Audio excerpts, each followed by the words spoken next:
आरव हमेशा एक तर्कशील व्यक्ति था। भूत, दानव और श्रापित घर उसके लिए सिर्फ मिथक थे।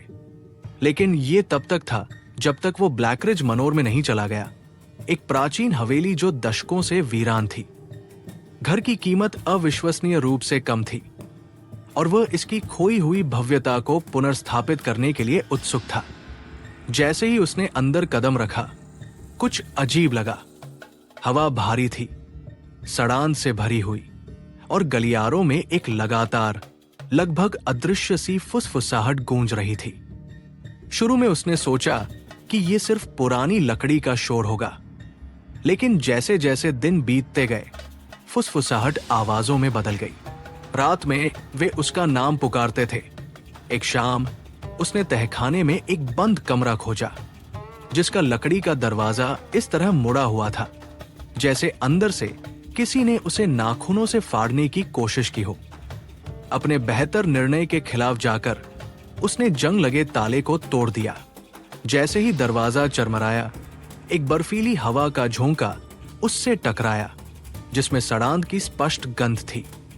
अंदर दीवारों पर गहरे खरोंच के निशान थे और कमरे के केंद्र में एक कुर्सी रखी थी, जिसकी चमड़े की सीट फटी और जर्जर थी। कुर्सी की बाहों से ढीली जंजीरें लटक रही थी और हवा जीवित महसूस हो रही थी। फिर उसने उन्हें देखा, अंधेरे कोनों में झुकी हुई आकृतियां। उनकी त्वचा हड्डियों पर इतनी कसी हुई थी कि जैसे वो किसी भी क्षण फट जाएगी। उनकी खोखली आंखें आरव पर जमी हुई थी। वे हिले नहीं, वे बस घूरते रहे। आरव को अपनी छाती पर एक भारी दबाव महसूस हुआ, जैसे कोई अदृश्य हाथ उसकी सांस रोक रहा हो। उसकी दृष्टि धुंधली हो गई और उसका शरीर कठोर पड़ गया जब फुसफुसाहट उसके दिमाग में गूंज उठी। अब वो हमारा है। बत्तियां झपकी और कमरा घने अंधकार में डूब गया। आरव हांफने लगा, संघर्ष करने की कोशिश की, चिल्लाने की कोशिश की, लेकिन उसका शरीर जकड़ा हुआ था। अचानक उसकी रीढ़ में एक तेज दर्द उठा और वो घुटनों के बल गिर पड़ा। अब फुसफुसाहट असहनीय हो चुकी थी। अंधेरे में उसकी आंखें समायोजित हुई और जो उसने देखा वो उसे जीवन भर सताने वाला था।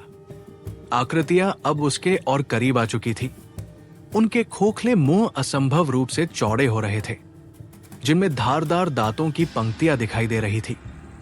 जंजीरें खड़खड़ाई क्योंकि अदृश्य शक्तियां उसकी कलाइयों को जकड़ने लगी, उसे कुर्सी की ओर घसीट रही थी। आरव संघर्ष करता रहा, लेकिन उसका शरीर अब उसका नहीं था। उसकी टूटी हुई चेतना में गूंजने वाली अंतिम आवाज उसकी खुद की थी, जो उनके साथ फुसफुसा रही थी, हमारे साथ जुड़ जाओ, हमेशा के लिए। कुछ दिनों बाद रियल एस्टेट एजेंट आरव को देखने आया। घर खाली था, न कोई संघर्ष के निशान, न आरव का कोई अतापता। बस तहखाने में एक नई कुर्सी रखी थी और गलियारों में गूंजती सरसराती आवाजें।